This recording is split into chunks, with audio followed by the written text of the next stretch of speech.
السلام عليكم. طبعا أنا حاليا قاعد أشوف في التلفزيون صور الخونة الإرهابيين اللي هم المفترض يقول لك إنهم في مواطنين كويتيين، لكن هم بالأساس ولائهم لإيران، واللي راحوا تدربوا على حمل السلاح في إيران. طبعا هذا الاتهام أو هذا الكلام اللي قاعد أقوله حسب ما ذكرته وزارة الداخلية، والحكم الصادر تمييز نهائي بإدانتهم إنهم إرهابيين، خونة، خانوا الوطن وخانوا الدستور وخانوا الشعب الكويتي. هذول الإرهابيين الكويتيين الجنسية، لكن الولاء لإيران، الولاء للحرس الثوري، الولاء لحزب الله، حزب الشيطان. وينهم الحيوانات؟ وينهم؟ تطلع وزارة الداخلية تقول تكفون يا شعب الكويت، اعطونا معلومات عنهم. ليش؟ وين جهاز امن الدولة؟ وين استخبارات الجيش؟ وين المباحث؟ وين الدوريات والمرور والنجدة وامن العام؟ وين المنشآت؟ وين وزير الداخلية؟ وين وكيل وزارة الداخلية القوات الخاصة؟ وينها؟ لما تطلعون وتلاحقون المغردين وتلاحقون اللي مديون وتلاحقون المسكين اللي يحب هالوطن ويحب هالأرض ويحب هالشعب ويحب نظام الحاكم والأسرة الحاكمة، تروحون تركضون وراه وتقولون احنا ضربة استباقية. ابي ابو ضربة استباقية وينك؟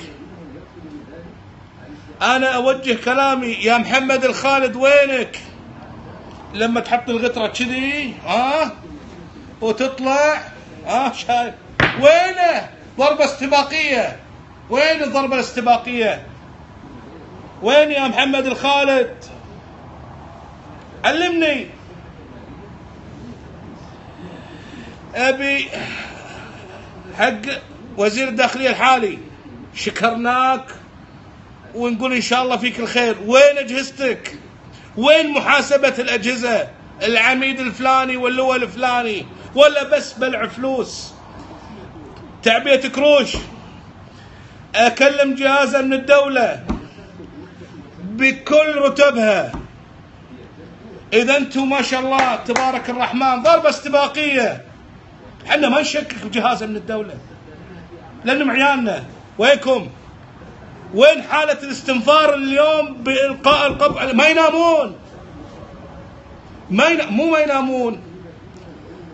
انتم المفترض اليوم هليكوبترات تطلع، طيران، حجز عام على الجيش، تسكير الحدود. هالكلاب عيال الكلب ما يطلعون. الخونة اللي هم ولاهم لإيران. ماني قايل عدو إيران، لكن اللي قاعدة تتعدى علينا إيران. أسلحة تغزي الكويت، أسلحة تدمر الكويت. شباب طلعوا قالوا يطالبون بحقوقهم ويقول لك يعني احنا مع الصباح. الرصاصة الأولى سنتلقاها نحن، احنا الكويتيين. هذاك مو كويتي، لا تقعدون تسوون أفلام علينا. هذا مو كويتي، هذا إيراني، هذا فارسي، هذا خاين. اقتنعوا يا آل صباح، يا شعب الكويت، اقتنع ان هذا ايراني. لا تقول لي الدستور، الدستور هذا وضع للكويتيين الأصليين المحترمين العرب.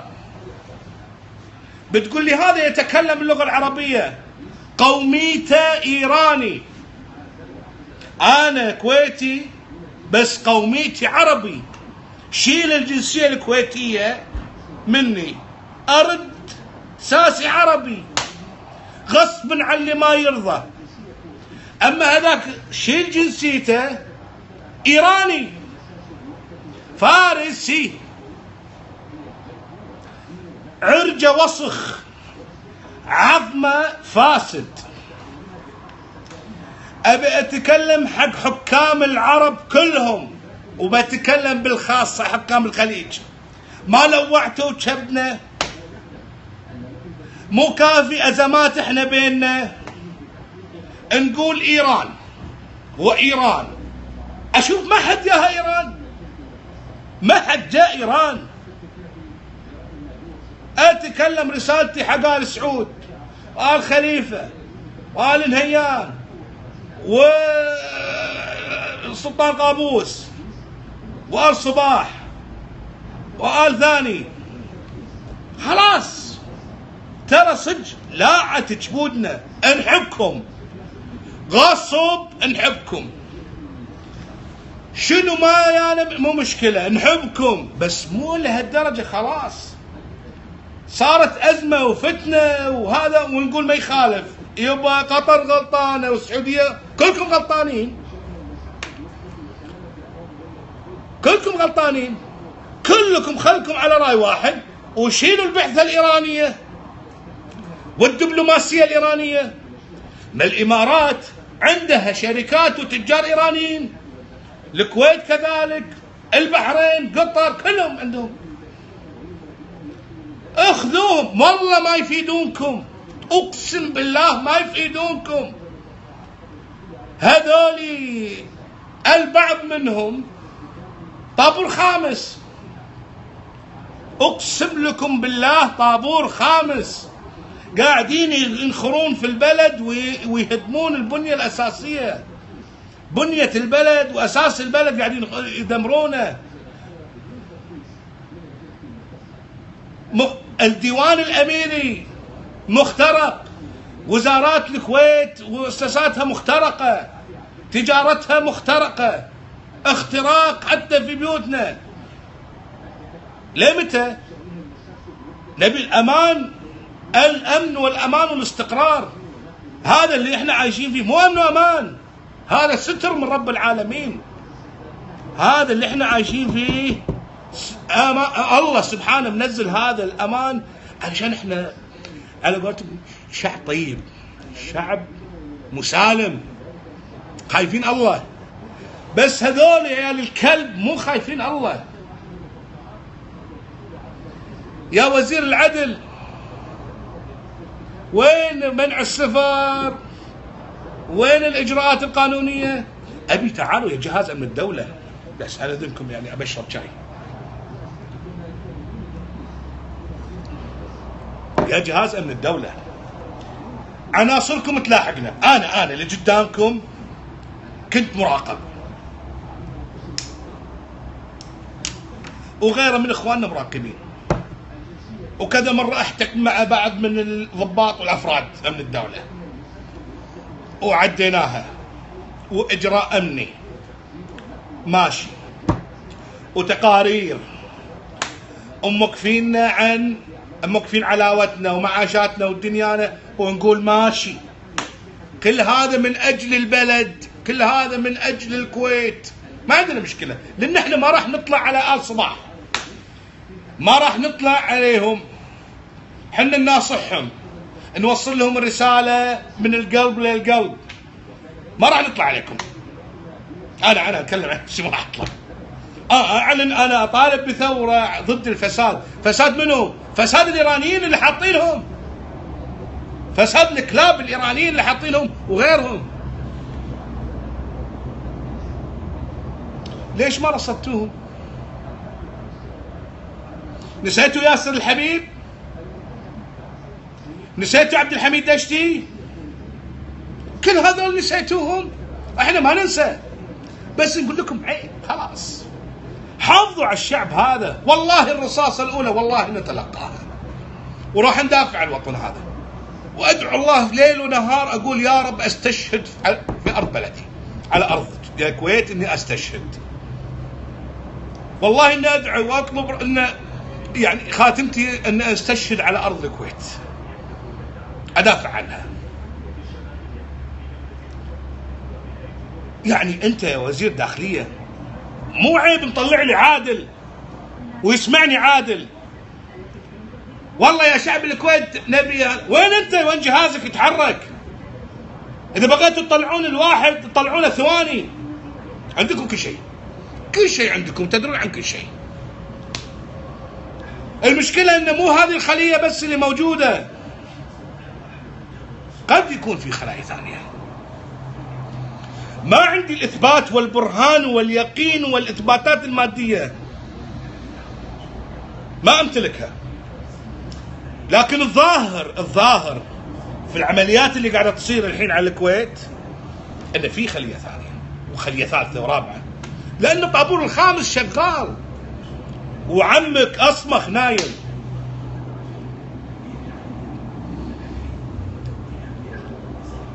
والله عيب، عيب يا وزير الداخلية.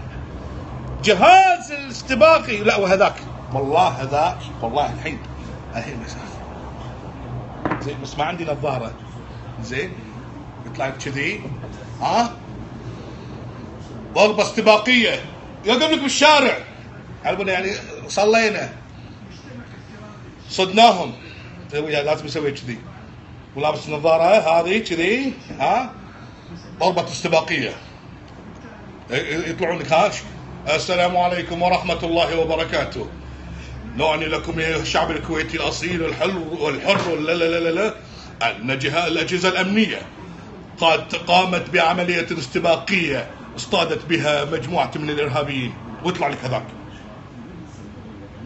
طاوس تلعب على منو؟ ها؟ خويا تلعب على منو؟ على راي ربعنا هناك اهل الشمال، ها؟ وينك؟ ايه عموما يا شعب الكويت الحر، يا رجال الكويت الأحرار، يا شباب المقاومة ورجال المقاومة الكويتية، يا أحرار الكويت نساء ورجالا. شوف قدمت النساء لأن الأساس النساء هم اللي يحركون الرجال. هذا اللي حاصل عندنا في الزمن هذا. نشرب شاي يا اخوان.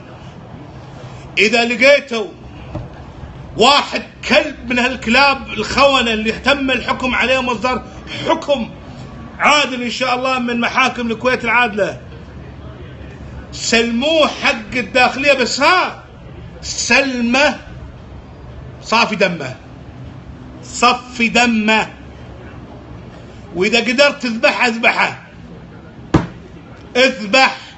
الحين يقولون عني انا ارهابي، انا مو ارهابي. الخائن يقتل، اللي يخون الكويت يقتل، غيره ما في. اذا ما قدرت تذبحه اخذه وسلمه حق السلطات، بس بعد ما تكسره، تمحي محالم وجهه، تدوس عليه دوس، تلعن تاريخه كله. هذه انا مناشده حق الشعب الكويتي، وناشد وزاره الداخليه، لحقوا عليهم، لحقوا عليهم، لحقوا على الخونه قبل ما نصيدهم، لحقوا عليهم الخونه هذول قبل ما نصيدهم، لان صدناهم. انا عن نفسي اعلنها للعلن للعامه وللامه، ان صدت واحد من هالخونه ما يردني عنه الا منحور. بتقول عني انا ارهابي، انا مستهتر، انا من يخون بلدي ما لا عندي الا ان ارحمه. حكم القضاء احترمه، انا مع حكم القضاء الكويتي، لكن في لنا حكم احنا نتحاسب عنه، انا اتحاسب عليه. فلحقوا عليهم. نصيحة يا وزارة الداخلية، يا خالد الجراح، يا عادل حشاش، يا محمود دوسري، منو بعد؟ يا الدولة، يا المباعث، يا كيف؟